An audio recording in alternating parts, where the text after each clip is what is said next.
Fala galera, começou a trilogia do terror tão aguardada da Netflix. Uma coisa assim muito importante, deixa eu avisar, cara, são quase 6 da manhã, acabei de assistir o filme, já tô vindo fazer essa crítica, fazer essa resenha pra poder conversar com vocês. Então assim, ó, essa crítica agora ela não vai ter nenhuma trilha, nenhuma inserção de imagem, não vai ter nada, é diretamente, cara, na adrenalina pra vir falar com vocês assim. Então assim, ó, quem já tá acostumado aqui, né, a ver, cara, as críticas, principalmente das séries da Marvel, que eu assisto e já venho conversar. Eu vou fazer direto isso aqui com essa trilogia também, começando por esse filme aqui, 1994. Cara, e pra começar, cara, ele usa todas as referências possíveis do trabalho do Wes Craven, principalmente, né, em toda a série do Pânico ali que ele utilizou. E, cara, o Pânico foi um filme que marcou muito porque trouxe de novo o gênero slasher, que é um gênero, cara, muito utilizado para filmes de perseguição, filmes de assassinos dos anos 80, e novamente ali nos anos 90, quando o Wes Craven trouxe de volta. E depois o Eu Sei, que vocês fizeram no ano passado, talvez seja o outro filme que conseguiu mais trabalhar também esse gênero, mas, cara, tudo veio ali através do Pânico. Desde o primeiro minuto, cara, do 1994, já tá colocado aqui nesse Rua do Medo que vai seguir essas referências, cara. E até se a gente começar a lembrar muito, cara, do que tinha no primeiro Pânico, o trabalho de metalinguagem, né? Tinha um personagem que conversava muito com o espectador para explicar todas as regras desse gênero. E aqui a gente não tem esse espectador, né? Tipo, a gente não tem esse personagem ali para funcionar como nós, espectadores, para entendermos as regras. Mas, cara, esse filme segue todas as regras. E eu adorei, cara. Eu adorei. Porque, assim, para funcionar dentro desse gênero, tá? Ele tem que realmente conseguir estipular não só essas tensões, mas conseguir trabalhar muito bem os personagens adolescentes. Se esses personagens adolescentes não estiverem bem trabalhados, tá? Se não houver, cara, uma química entre eles, né? Uma conversa entre eles, não vai acontecer, né? Não vai acontecer. Por mais que a gente não tenha até esse trabalho de metalinguagem, o personagem do Josh, ele funciona muito para explicar a origem de tudo que está acontecendo ali, né? Tem duas, cara, interrogações assim. Primeiro é com quem é que ele está falando, quem é a pessoa do outro lado que ele está conversando ali, quem é que realmente, assim, tem esse contato com ele sobre toda essa mitologia pré-existente. Isso é um ponto muito curioso, assim. O segundo ponto, cara, é o delegado naquele momento lá que ele vai até a casa de alguém, faz aquele bilhete lá e coloca, né? Está acontecendo de novo. Será que vai ser para sobrevivente? Eu acho até que não, tá? Acho que é alguma outra pessoa que também viveu, né, as coisas, por exemplo, em 1978, que é o próximo filme que a gente vai, né, o encerramento aqui desse primeiro Rua do Medo já tem já, né, uma prévia ali do que vai acontecer na semana que vem, cara, que vai ser muito massa também, e já dá para entender o tom, né, que eles vão trabalhar, que vai ser obviamente diferente, né, deixa muito claro até que é uma outra época, mas o mal continua. Então a gente vai ver, sim, utilizando muito, provavelmente, as referências do cinema, né, de terror, cara, daquela época, daquela década dos anos 70, assim, que vai ser muito massa também de assistir. Mas, cara, voltando para o 94, essas dúvidas que vão inserindo durante a história são muito interessantes, porque esse gênero de perseguição é o primeiro apresentado pra gente aqui no Rua do Medo, só que logo ele vai sendo subvertendo, né? Primeiro com aquela disputa das cidades, que é uma coisa muito curiosa, né, de que a gente vai ver, obviamente, aprofundado nos próximos filmes ali também, do porquê que uma cidade é tão amaldiçoada e outra é tão, né, beneficiada de não ter crimes. Isso é uma coisa muito curiosa, assim, e ter essa rivalidade muito presente, né, nas duas cidades também. Mas, cara, o filme ele consegue ir para um ponto não muito explorado, por exemplo, nos filmes slasher dos anos 90, que é a questão de criar uma mitologia recorrente a uma maldição. E essa novidade pro gênero é algo que eu adorei.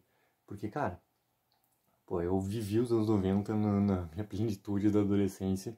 Então, esse tipo de filme, cara, eu adorava assistir esse tipo de filme. Adorava. E principalmente da série Pânico, assim, também. Então, ver essa mitologia sendo aumentada, entendeu? E sendo aprofundada para essa parte da maldição. E essa maldição vindo lá desde 1600 e pouco, cara.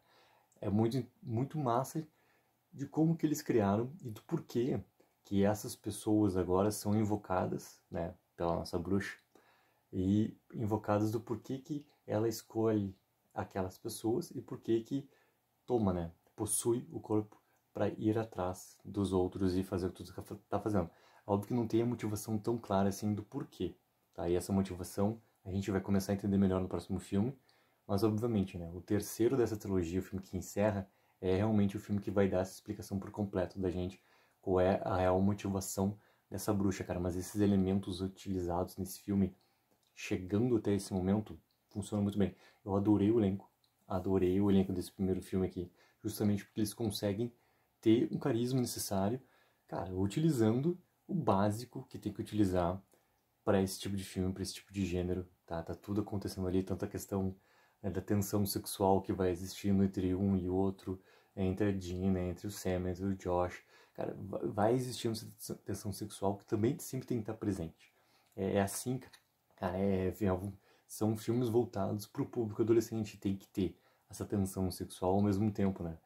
A gente sabe que as pessoas que infringem, né, essa regra são as pessoas que acabam morrendo. Então as consequências que a gente vê também, né, de quem morre do quinteto ali de amigos também representa muito isso, né? Que daí a Sam não participa muito desse momento ali, mas os outros dois que acabam morrendo no supermercado tem muito por ultrapassar um pouco aquele limite ali, né? Eu tô muito curioso, cara, pra saber com quem é que o Josh tá conversando realmente. Quem que vocês acham que o Josh tá conversando ali? O muito legal, pelo menos que dá pra entender, assim, que os personagens desse primeiro, que eles não vão simplesmente sumir no segundo, e tomara que eles não sumam no terceiro. É isso que dá pra entender através do promo que a gente tem ali, né? Que as histórias que vão ser contadas vai continuar tendo essa importância em 94. Então, daqui a pouco, no terceiro filme, a gente vai ter essas três épocas, né, diferentes acontecendo, para que a gente tenha essa história por completo sendo contada, para que, pô, elas têm que conseguir achar uma salvação para Sam. Então, essa salvação para Sam está totalmente ligado para eles conhecerem os fatos primeiro lá de 78, mas eles têm que chegar em 1600. Eles têm que chegar, porque é de lá que a bruxa, né, veio. Então, como que eles vão fazer toda essa ligação, cara, é algo bastante curioso, assim, pra gente acompanhar. E um ponto, cara, que eu achei muito massa também eles colocarem nesse filme é a questão do preconceito da relação entre a Dina e a Sam. Porque, voltando lá para os anos 90, nos anos 90 esse preconceito era muito maior, tá? Isso já é um ponto, assim.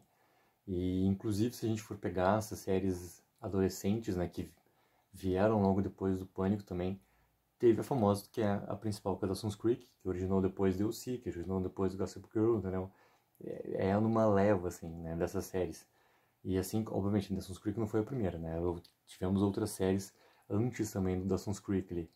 Mas o Dawson's Creek se marcou muito por colocar o primeiro personagem assumidamente gay, né, dentro de uma série adolescente. Que nos anos 90 isso era realmente uma quebra de tabu acontecendo. E o personagem que era do Jack, também ele representou o primeiro beijo gay dentro, né, de uma série numa televisão aberta nos Estados Unidos. Isso logo ali na viradinha, né, dos anos 90 para a década dos anos 2000. Então ter esse elemento também representado nesse filme dos anos 90 é muito importante, porque retrata bem algo muito forte que acontecia naquela época. E a gente vê muito bem, né, o porquê que a Sam se mudou de cidade, a reação da mãe dela naquela cena da delegacia também, tá tudo ali muito bem representado também, que é algo, cara, não só que marcou a época, mas muito importante para ter sempre esse debate também sobre esse preconceito, sobre o que acontece em volta ali dessa questão todos os adolescentes. Mas, cara, adorei os, todas as cenas de perseguição, adorei como aconteceram as mortes, ele tá bem slasher, cara, tá bem, muito bem realizado as situações, e agora fica essa curiosidade, cara, né, a gente tem uma semana aqui pra começar a teorizar, já dá pra imaginar muitas coisas ali pelo promo, assim como eu falei antes, mas eu quero saber assim, ó, qual é a teoria de vocês, o que vocês acharam desse primeiro Rodo Medo aqui, no começo da nossa trilogia que a gente vai ter na Netflix, e lembrando que nas próximas 2 semanas vou assistir o filme e vou vir pra cá já direto, cara, pra fazer adrenalina, vou fazer que nem eu faço com né, as séries da Marvel. Vou ver, vou vir aqui já trocar essa ideia. Então, assim, ó, coloca nos comentários, tô louco pra saber o que vocês acharam do filme, qual é a expectativa de vocês que tem já pra próxima sexta-feira, quando a gente chegar em 1978 lá. E não esqueça daquela ajuda que é muito importante. Curte o vídeo, assina o canal. Take 04, viva o sonho aqui.